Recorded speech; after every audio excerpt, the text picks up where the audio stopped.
రాష్ట్రంలో జంగిల్ రాజ్ నడుస్తుందని మాజీ ముఖ్యమంత్రి జగన్ ఆరోపించారు. చంద్రబాబు పాలనలో ప్రజాస్వామ్యం కూని అవుతుందని ఆరోపించారు. గుంటూరులో పర్యటించిన వైఎస్ జగన్ అంబటి రాంబాబు కుటుంబాన్ని పరామర్శించారు. అంబటి ఇంటిని పరిశీలించారు. ఆంధ్రప్రదేశ్ ప్రభుత్వం మీద సీఎం చంద్రబాబు పైన ఓ రేంజ్ లో విరుచుకుపడ్డారు. అంబటి రాంబాబు, విడతల రజని, జోగి రమేష్, బొల్లా బ్రహ్మనాయుడు చేసిన తప్పేంటని ప్రశ్నించారు. ఎల్లకాలం ఇదే ప్రభుత్వం ఉందన్న జగన్, ఉండదన్న జగన్, వచ్చేది తమ ప్రభుత్వమేనని అన్నారు. ఇలాంటి చర్యలతో భయపడతామనుకుంటే చంద్రబాబు అంత మూర్ఖుడు ఉండారంటూ కీలక వ్యాఖ్యలు చేశారు.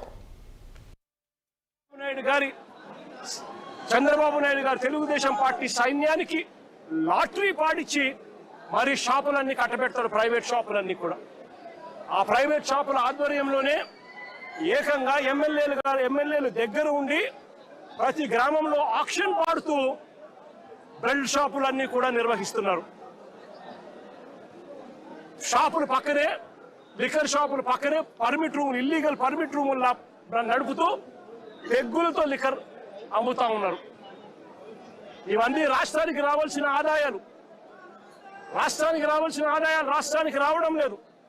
రాష్ట్రానికి రావాల్సిన ఆదాయాలు పక్కదోవలో చంద్రబాబు నాయుడు గారికింత, ఎమ్మెల్యేకింత, వారి మాఫియా సైన్యానికింత అని చెప్పి లూటీ పద్ధతిలో పంచుకుంటా ఉన్నారు. బెల్ట్ షాపులు అమ్ముతున్నారు. ప్రతి గ్రామంలోనూ 1 కాదు, 2 కాదు, 3, 4, 5, 6, 10 బెల్ట్ షాపులు ఉన్నాయి. ప్రతి గ్రామంలోనూ కూడా ఆక్షన్ బాడీ అమ్ముతా ఉన్నారు.